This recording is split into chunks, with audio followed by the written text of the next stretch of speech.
Not guilty raw ang dapat naging hatol ng Philippine Military Academy Honor Committee sa kaso ni Cadet First Class Aldrin Jeff Cudya. Batayan sa isinagawang investigasyon ng Commission on Human Rights. Pinatalsik sa PMA si Cudya dahil dumano sa pagsisinungaling. Pero ayon sa CHR, dapat payagang makapagmarcha sa graduation sa linggo si Cudya.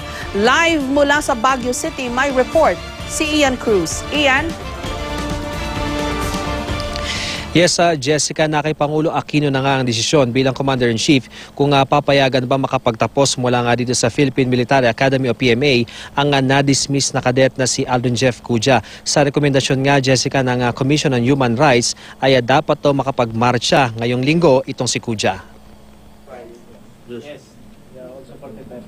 Matapos ang ilang araw na pag-iimbestiga, inilabas na ng Commission on Human Rights ang resulta ng kanilang pagsisiyasat sa kaso ni Cadet First Class Aldrin Jeff Cudya na na-dismiss sa Philippine Military Academy dahil sa di umano'y pagsisinungaling nito na paglabag sa Honor Code.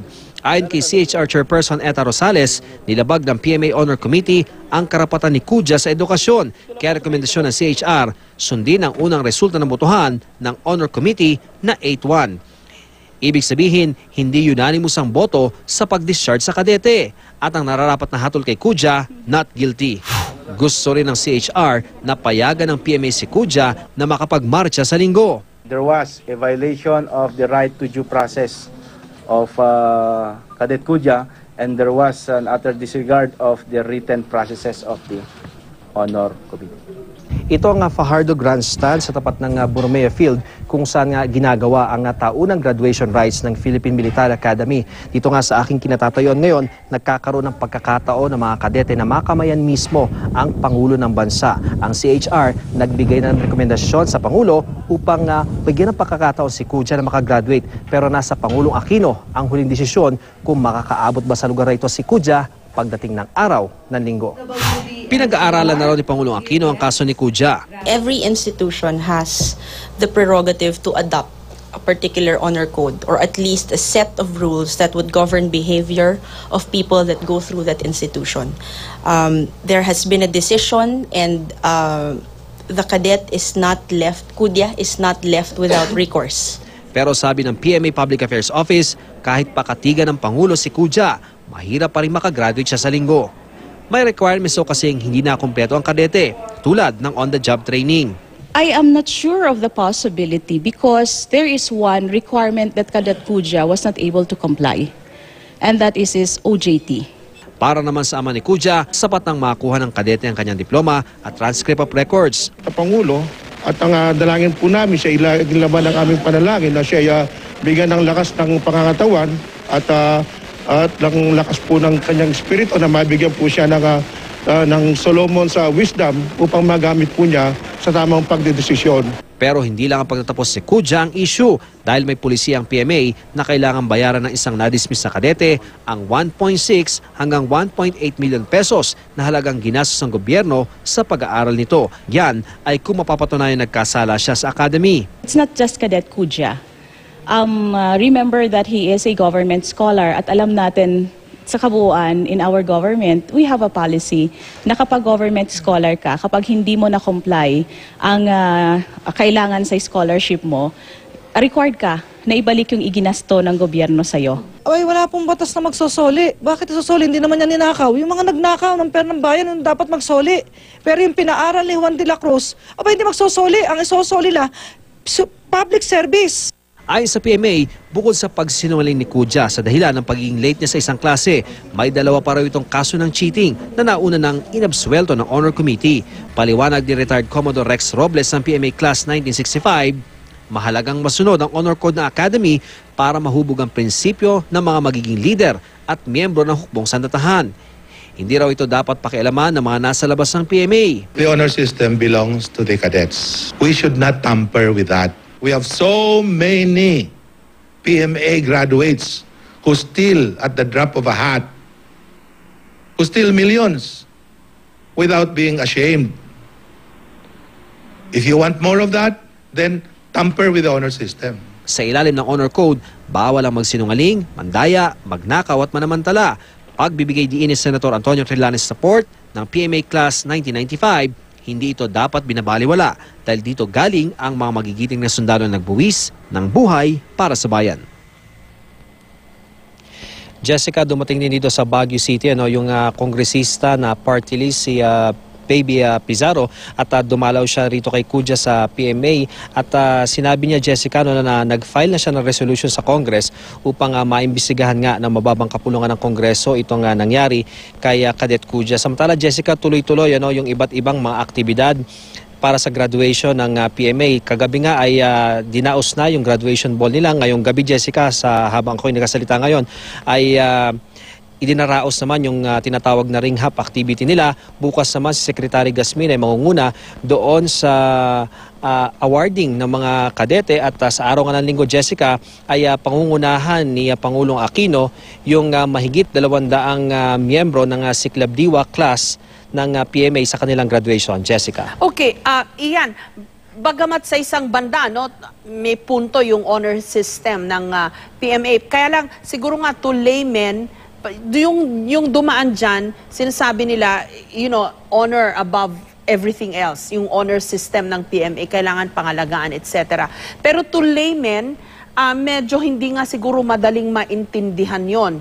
Pero naging public issue na ito at maraming mga tanong sa isip ng marami nating mga kababayan. Unang-una, na-establish ba, klarong-klaro ba na nagsinungaling si Cudya? Jessica, kasi doon sa tinatawag na delinquency report na isinumite nitong si Cadet Cudya, yung una kasi niyang nilagay doon, base na rin sa sinabi sa atin ni Major Flores ng PMA PAW, ay sinabi daw ni Cudya na we were dismissed a bit late. Pero nung nagsagawa na, Jessica, ng tinatawag na touring, itong si Cudya, dahil 13 touring hours yung pinataw sa kanya at 11 demerits. So nung nakasyam na oras na siya dun sa kanyang touring, almost 3/4 na nga nung kanyang parusa, ay nagreklamo siya o nag-confer siya doon sa kanyang tactical officer at doon naman siya nagsulat na naman ng panibagong explanation at doon naman daw ay isinulat niya yung sinabi niya na we were dismissed at 1500 o ibig sabihin na dinismiss sila alas 3 ng hapon. So nagkaroon, Jessica, yung pananalita lamang yung sulat lamang na yan, doon nagkaroon ng discrepancy. So ibig sabihin nagsinungaling umano itong si Cudya, Jessica. Okay, kasi again, siguro kunin ko lang yung perspective ng layman, yung non-PMAers. Parang yung pagsisinungaling niya na yon, was it so grave? Siguro nga to PMAers, oo, dahil talagang importante yung kanilang honor system. Pero yun nga, siguro to laymen, parang 2 minutes late yung bata sa klase. Salutatorian dapat ito, hindi naman ito, di ba, masipag naman siguro mag-aral tong batang to. Was his offense so grave na hindi na siya gagraduate? Di bali na lahat yung mga pinaghirapan niya for all his years in the academy, lahat ng paghihirap ng mga magulang niya, and even the expense sa gobyerno. I suppose yun ang tanong na marami, Iyan, yung napakalaki ba ng kanyang kasalanan para dun sa 2 minutes na na-late siya sa klase at dun sa rason na ibinigay niya, sabi nagsinungaling, sabi ng PMA, pero sabi ng bata, late kaming dinismiss. Parang ano ba yun, justified ba yung punishment for that offense na, again, I'm repeating, to laymen, medyo mahirap yatang maintindihan.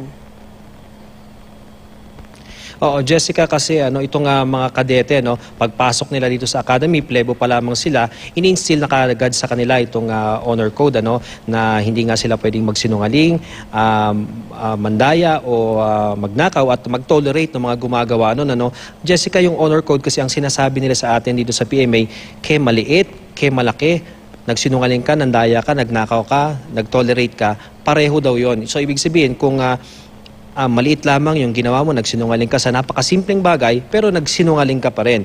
At nagsinungaling ka naman sa isang bagay na malaki, halimbawa may ginawa kang napakalaking kasalanan, pareho lamang daw yun, Jessica. Kaya nga tama yung sinasabi mo kanina na talagang sa mga ibang tao, bakit nga hindi pagbigyan si Cudya ay napaka-simple lamang naman yung kanyang nagawa. No? Maaring nagsinungaling nga siya base sa sinabi ng Honor Committee, pero hindi naman ganong kagrabe yung kanyang aspeto ng pinagsinungalingan.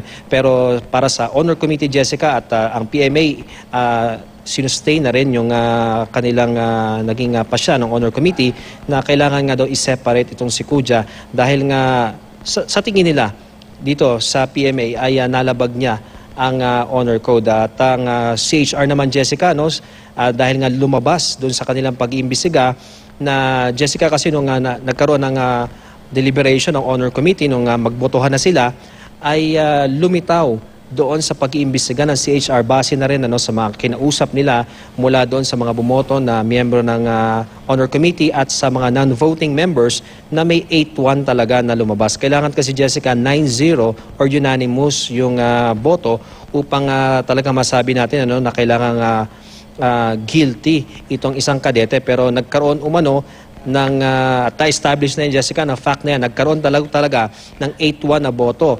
Pero nagkaroon muli ng panibagong botohan at doon na nga nagkaroon ng 9-0 na boto. At yan ang naging basihan ng CHR. Kinakailangan daw kasi nagkaroon na ng botohan, dapat yun ang i-uphold at i-respect ng Honor Committee. At dapat nga raw na hindi parusahan ng ganung katindi itong si Cudya, Jessica. Okay, maraming salamat sa iyo, Ian Cruz.